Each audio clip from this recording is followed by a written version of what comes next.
Jana şu kozlar ertemen çıkardık hele. Hazır soda soluda diken. Men satpay turgan narsalar emas. Uydan geldik hele. Kerek bo'lsa kerak o'sha kerak bo'lgan uchun. Alar do'stim. 400 ming pul oldi o'shanda. 26 ming. E do'st adamsan are. Ara qilib qo'g'ili. Do'stlar. Hazrat aka. Men qiynab oldim. Sen Alloh o'zi 28 dan do'stim satpay. Hazrat aka. Qara do'stim. 27 mingdan pul oldi. Hazrat aka bering. Aytganini nima qildi? Hazrat aka. Men ol sodan ko'rmadim do'stim. Hazrat Men aka. o'zim yemay jarashimdan o'qiman. 27 mingdan bo'lsa ber. 27 dan bering aka. Hazrat aka. Bunda qildi do'stim. 410 ming so'm do'stim. Do'stlik bo'lsa sagalam. Hazrat aka. 5 ming so'm. Hazrat aka. Hozir charchig'ichi do'stim. Hazrat aka men u. Hazrat aka. O'shanda Sen berdi. qancha bo'ldi degan?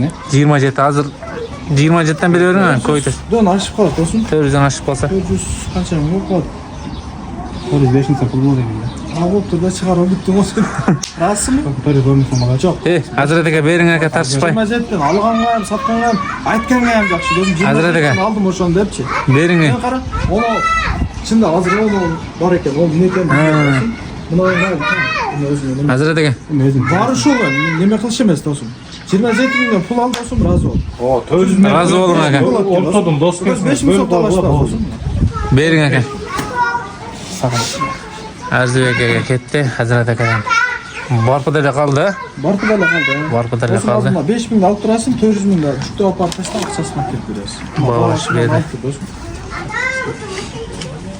Qasam do'stim, Alloh taolo ishingga egilik bersin do'stim. Barizga do'stim. İşlerine egilik bo'lsin do'stim. Algan odam satqanlar berekasini bersin. Nega? O'zim borpidada qoldi. Chiqarganingizga 1 soat oshib qoldi. 1 soat oshib qoldi chiqarganingizga. 1 soat bo'lgan o'xshaydi. 1 soatni tegaraga bo'lib qoldi. O'zim borpidada qoldi. Ne bilan do'stim?